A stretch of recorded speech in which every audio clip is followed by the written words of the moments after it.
Bom dia, boa tarde a todos. Hoje eu vou começar uma série de vídeos discutindo algumas questões contemporâneas e depois questões sobre cinema e questões contemporâneas. Nesse primeiro vídeo eu quero começar a discutir com vocês, diante dessa situação que a gente está vivendo, a questão dessa pandemia, dessa doença chamada Covid-19, a expansão então dessa pandemia sobre o mundo e como isso está afetando, inclusive, formas de ver questões da economia, da política, da cultura, enfim. A temática que eu estou pretendendo discutir, e por isso que estou fazendo um vídeo, depois eu quero divulgar e precisar, é um conceito, um termo, na verdade, eu vejo mais que um termo, alguns podem entender como conceito, que me acompanha em discussões há cerca de quase 20 anos, ou até mais de 20 anos, que é o conceito, o termo chamado neoliberalismo. É um termo que já é muito usado, amplamente divulgado, mas que algumas pessoas, eu vejo principalmente aquelas pessoas que não têm acesso à literatura acadêmica, ou mesmo aqueles que têm, mas que não se debruçaram sobre o estudo disso. E aí eu pensei em fazer um vídeo para ajudar essas pessoas, né, como se fosse uma chave de leitura, uma introdução. Por isso que eu pensei em organizar as questões muito mais de forma introdutória, para que as pessoas que tiverem acesso ao vídeo consigam então ter uma visão panorâmica ou geral sobre o que seria esse neoliberalismo, para depois aprofundar em vários tipos de leituras na sociologia, na ciência política, na economia, que discute esse termo ou esse conceito. Bem, por que primeiramente eu falo de termo ou conceito? Porque esse nome neoliberalismo, ele se consolida somente a partir no mundo, né, na década de 80 para a década de 90, né, principalmente a partir de algumas mudanças na economia mundial, na ciência política, na geopolítica mundial, que começa no final da década de 70 e que atravessa a década de 80 e vai se consolidar somente a partir da década de 90 no mundo. Por que eu faço essa retrospectiva histórica?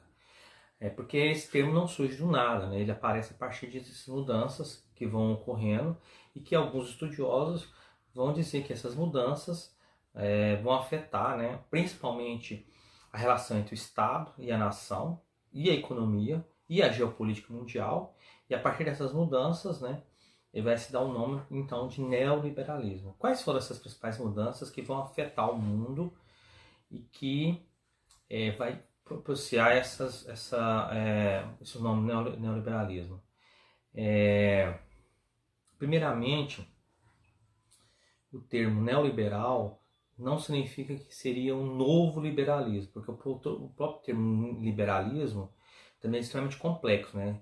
Porque a gente pode entender na visão econômica, na visão política, na visão moral, enfim, você tem várias vertentes, vários caminhos para entender esse termo liberalismo, né?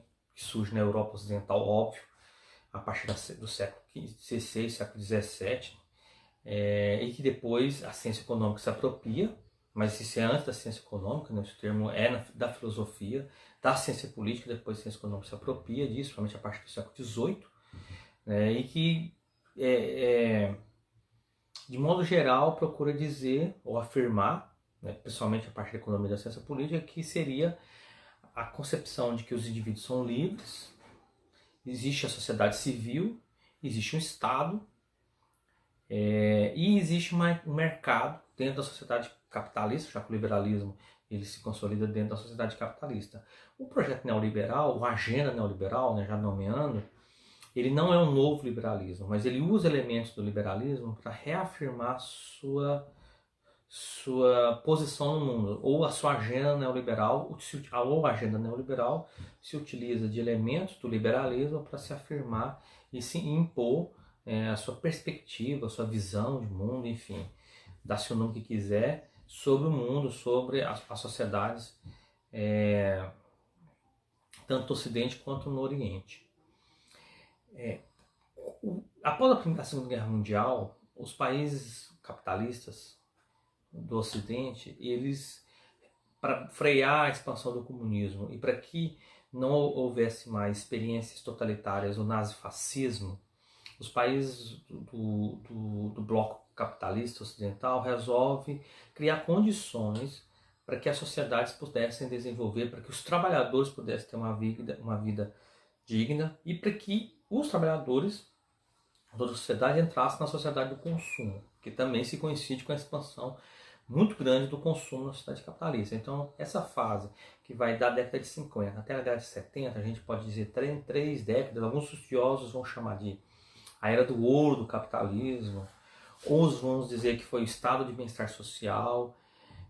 Houve uma coincidência entre a expansão da sociedade capitalista, do consumo, com o surgimento de vários bens duráveis, a indústria automobilística, a indústria eletrônica, os aparelhos domésticos, enfim. Mas ao mesmo tempo também houve uma expansão da participação do Estado, principalmente na transferência de recursos públicos para a classe trabalhadora. Então se consolida garantias trabalhistas, a expansão dos serviços públicos, seja de transporte, seja de habitação, seja de saúde, seja de educação. Claro que isso não foi de forma homogênea em todas as sociedades capitalistas. Na Europa foi de uma forma, nos Estados Unidos foi de uma outra. A Europa recebe a ajuda dos Estados Unidos, no chamado Plano Marshall, para que as sociedades fossem reconstruídas, freasse o comunismo, como eu falei agora há pouco, ou o socialismo, que estava na União Soviética, e a partir da Guerra Fria, enfim. Com esse estado de bem-estar social, ou a era do capitalismo, as sociedades conseguem criar um momento de crescimento econômico, né? Os países de crescimento econômico, inclusive o Brasil, vive isso, né? O chamado, entre aspas, milagre econômico brasileiro, somente no final da década de 60 e 70, dentro da ditadura militar. Mas isso não se reverte em diminuição da desigualdade social, pelo contrário, né? A desigualdade social no Brasil continua crescendo, o surgimento das grandes cidades, as periferias das grandes cidades, a falta de serviços públicos não atinge o grosso da população brasileira. Mas em outros países centrais, ou que estão na centralidade do sistema capitalista, como a Europa e os Estados Unidos, e depois o Japão, que também vive esse milagre econômico, esses serviços públicos atingem grosso parte da população e consegue então criar o que nós chamamos de estado de bem-estar social. Só que na década de 70, há crises econômicas, especialmente ligadas à crise do petróleo, que faz aumentar o endividamento do Estado. A gente não pode esquecer que o nosso velho Marx nos ensina que as sociedades capitalistas elas vivem sob contradições, existe uma contradição das sociedades capitalistas, e claro que esse modelo do estado do bem-estar social, ele também entra em contradição, e essa contradição se acelera ou se aguda principalmente nesse período da crise do petróleo, já na década de 70, quando os estados se endividam bastante para continuar a compra do petróleo, já que os países árabes em guerra com Israel elevam o preço do barril do petróleo e isso faz com que o aumento do petróleo acelere o endividamento dos estados. A partir disso, nessas contradições, inclusive do sistema capitalista, os países europeus, especificamente Estados Unidos e Inglaterra, vivem um momento de mudança na sua configuração do Estado, na sua configuração política. É eleito na Inglaterra a primeira-ministra Margaret Thatcher, é eleito nos Estados Unidos o Ronald Reagan, que é considerado dois chefes de governo chefes de Estado, que vão ter uma guinada conservadora, no sentido inclusive político-cultural, mas também na guinada econômica da relação com o Estado. E a partir disso, então, os estudiosos vão dizer que o projeto neoliberal ou a agenda neoliberal começa a ganhar corpo, começa a ganhar força, principalmente nos Estados Unidos e na Inglaterra. Quais foram mudanças que eles fizeram para que a gente perceba isso, ou os estudiosos nos orientam que percebam isso? A diminuição do papel do Estado nessa transferência de recursos ou fundos ou recursos públicos para a classe trabalhadora. Isso inclusive aumenta a desigualdade social tanto nos Estados Unidos como na Inglaterra. A luta contra qualquer tipo de coletivização, sindicalização, isso se vê principalmente na Inglaterra, quando a primeira-ministra abre guerra contra os sindicatos. Essa diminuição do Estado faz com que há uma liberdade maior no mercado, a desregulamentação do sistema financeiro. Esse processo já se existia antes, mas na década de 80 ele ganhou um corpo muito maior, e aí a globalização permite que essa desregulamentação do mercado financeiro ganha corpo, principalmente nos Estados Unidos, né, mas atinge também, claro, a Europa. E na Europa não é apenas a Inglaterra é um país de referência, mas outros países europeus também vão adotando medidas ou vão adotando essa agenda neoliberal, seja na Alemanha com Helmut Kohl, seja na França, enfim. Na década de 80, então, essa mudança na perspectiva da relação entre o Estado e sociedade. O Estado, então, começa a ser percebido, né, não como mais um indutor de políticas públicas, não mais como um ente que vai propiciar a melhoria da sociedade, mas às vezes como um elemento de obstáculo. Obstáculo a quê? Obstáculo ao mercado. Essas ideias de que o Estado existe uma oposição entre o Estado e sociedade civil e economia, onde o mercado então se autorregula, ele não surge com o neoliberalismo. Como eu falei agora há pouco, o neoliberalismo, a agenda neoliberal vai usar elementos do liberalismo. A ciência econômica na década do século XVIII para o século XIX, somente a partir do Adam Smith, vai usar essa premissa de que o Estado e o mercado são dissociáveis. Existe o mercado e a sociedade. Ou seja, no mercado existiriam leis próprias que estão presentes no mercado. Essa dissociação, que é uma perspectiva liberal, já está presente, inclusive, na perspectiva dos filósofos, cientistas que nós chamamos de contratualistas ou juspositivistas, enfim,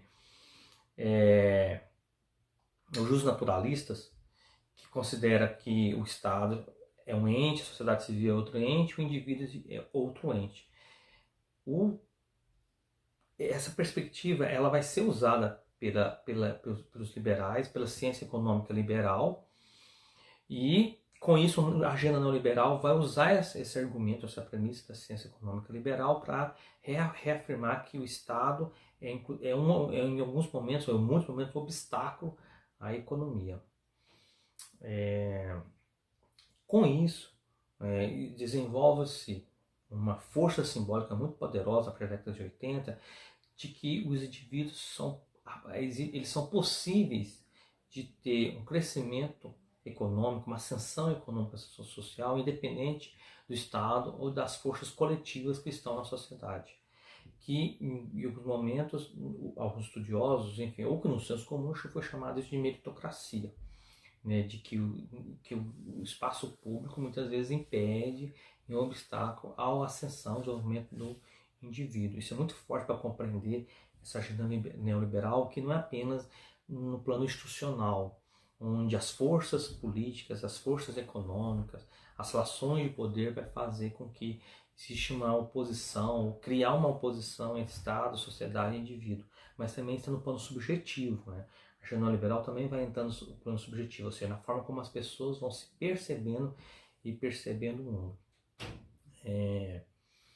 Como eu estava dizendo, a agenda neoliberal se apropria de elementos do liberalismo.